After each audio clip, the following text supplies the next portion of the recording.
Hi, I'm Andrew Esparza. I'm the founder of Kingdom Analytics, and I wanted to make a new video for you guys in this new series we're doing called Church Trends. So this first video is going to have to do mainly with the ages of people we're seeing in the church and some trends we're seeing. And we're going to look at two different trends here. One we see oftentimes in mega churches, and one we see oftentimes in some churches that are not quite as big and maybe even unhealthy. So the first one you see here is going to be our mega church trend, and what you're seeing on these bar graphs here is an analysis of that church's community, so the age of everybody in that community and their different age groups and what percentage they make up, and then the breakdown in age of this particular congregation. This isn't any congregation in particular, but it's meant to essentially simulate some of the things that we've seen. So let me go ahead and make this big screen for you so you guys can see it better. All right, so let's jump in here. Really what we see when we look at this first trend here, and we see this a lot with the mega churches we work with. These churches have usually well over 1,000 people in attendance every Sunday. We've had the opportunity to work with a couple hundred churches now, so we've kind of got a good representation and have started to see some patterns. And kind of like I said, this is a pattern we see with a lot of the larger churches we work with. So let me kind of just walk through and explain what this is showing. So really what we see when we're looking at this, and I'll switch over here, is when we look at the ages 19 to 30, we see a pretty equal representation of people in the church to the amount of people in that community, saying that essentially this church is reaching who you would expect in the community, and they're representing that community equally. Once we start getting to the 31, anything over 30, we start to see a decline beginning, especially once we get into 36 through 45. We see a pretty big difference between the amount of people in this age group in the community to the amount of people in these congregations. And typically what this is really suggesting is there's actually a lower representation of families in these churches. And these are large churches. Probably a lot of the ones we've worked with have some of the best student ministry experiences in the entire country, if not the world. And what surprised all of us is we're seeing a lower representation of families. We're not reaching as many families as you would expect to see, and we'll talk on that in a second here. The next pattern you start to see is once we start to hit the 46 to 50-year-olds, again, we're kind of equaling back out, representing about what you would expect compared to the community. And then we start to see a bump once we hit 51 plus.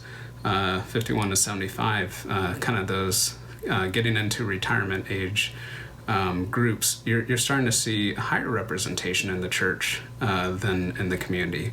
And then interestingly enough, once we get older, 76 plus, another decline starts to begin there. So just to kind of talk about some of the reasons for this is the first one really is what we mentioned earlier, that time could be a factor. So when we're looking at now these groups, you can see the circles here, it really shows that there may be some time influence kind of playing into some of these numbers. So we've started to see that Sunday church is having to compete with families whose kids have soccer games on Sunday or baseball and things like that, and different sports. And for a lot of these families, and we'll talk about mosaics later, but basically people types, a lot of them are very hardworking, and the weekend they kind of want to relax and spend time with their kids, and sometimes that's not involving church, and that could be why we're seeing a lower representation. Is these are the years that parents are in the midst of their careers and also in the midst of raising kids and families.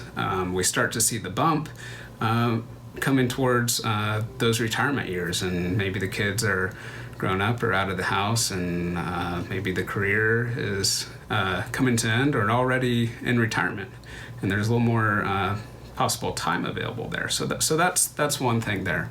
Another factor could be when we look at these circles now.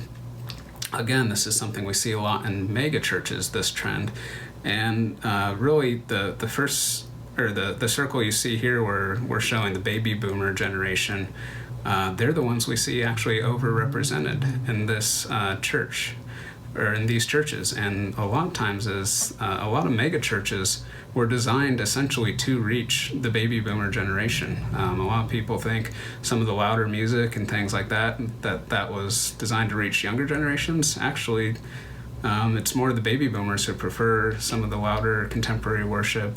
Some of the newest Gen Z younger generations actually prefer more traditional worship types and more reflective worship types, not quite the rock and roll bands.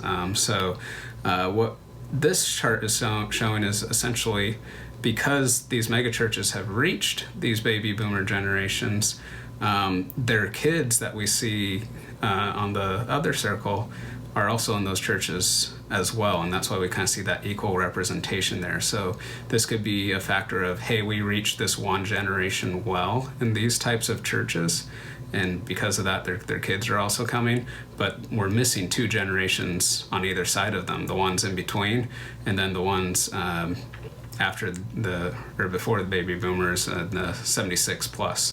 So those are some things to think about. We're continuing to do more research and investigating further into why that is. Now, every church is going to be a little different, but these are some of the trends and patterns that we've seen with a lot of the larger churches we've worked with. And what we do is look specifically into their congregation and see who is represented, what kind of people types and mosaics and people are there, and how can we best reach them, and then looking at their community and saying, okay, in these areas where we're not quite reaching our community, what are some steps we can take based on who is in our community, and that's going to be different for everybody, to really better reach our community. So if that's something you're interested in, we'd be happy to talk with you and help you with that. The next trend I want to look at is something that we're starting to see in maybe, we'll call it the older church trend. Maybe the church itself has been around for a while, and the people in the church tend to be older as well. And we see this a lot as well. And the pattern looks something like this. And really what this is showing is that the age groups 19 to 45 or so really aren't being reached. Some of those younger age groups aren't really being reached by this church. But what happens once you start getting to the 46 to plus, 76 plus, we're seeing an overrepresentation of people in the church that are of those age groups. And I'll pull up this next slide here that just kind of illustrates that. So again, kind of some of the younger generations, we're seeing a lower representation. It starts to equal out around 46 to 50 in that age group. And then you start seeing a higher representation in the church and some of those older ages. And the reason this is important, and I'll pull up a slide here that shows some of this, is that when we're looking at the changes of generations over the next 10 years, these churches are in trouble if this trend continues. You look at the three generations on the left, you see Homeland, Millennial, Gen X. All those are at least expected to increase somewhat over the next 10 years, especially the Generation Z, Homeland generation. They're still being born until 2025, and that's really for another video, but that's where a lot of our focus as a church should be, is on this generation, not just the millennials like you hear all the time. But for these particular churches who maybe 80% of their congregation is over 50, when you start looking at the right side of the page here at the boomer generation, silent generation, GI generation, you're really seeing a picture of what's going to happen to these churches over the next 10 years. A lot of these people aren't going to be around anymore. So there really needs to be a strategy of engaging and reaching this next generation and some of these younger generations. And really what that comes down to is, one, who's in your church, and then two, who is in your community, and understanding that. And that's kind of what we specialize in and want to explore and help you better connect to your communities. And again, one of the ways we do that is looking at the different people types or mosaics in your area. What we tend to see a lot with these churches who tend to be older is they have a specific mosaic type. They're called silver sophisticates, actually. And one of their defining characteristics is called morality with minimum sacrifice. And really what that's saying is these are people who will say, hey, we really need to reach this younger generation. We want these people in our church. We want to reach them. But don't get rid of our 7 a.m. worship time, or we're not willing to do these things to reach them, or we don't want our church to look like this. One of the churches we've worked with, and I won't say any names, but they were in this situation, same trend we saw with the ages and everything. And I think it was about 30 or 40% of their congregation was this silver sophisticate group. And what they had done as a church leadership team was actually put in a skate park in their parking lot. And it was working great. They were bringing in kids from all over the community who were coming to skate and do all these things. But it only lasted about 2 or 3 weeks because the congregation got very upset that these types of people were on their campus, and they didn't want that, yet they were saying we want to reach these types of people. So there can be a lot of difficulty when you have certain mosaic types in your congregation, and working with them and helping them understand the reality of the situation and of the church. And now this isn't going to be everybody, but it's something we see a lot. And that's why we always suggest looking at, okay, one, who's in our community, who do we need to reach, and then who are we already reaching with our church and our congregation, and how are those people specifically equipped to reach that next generation. That's something we'll look at.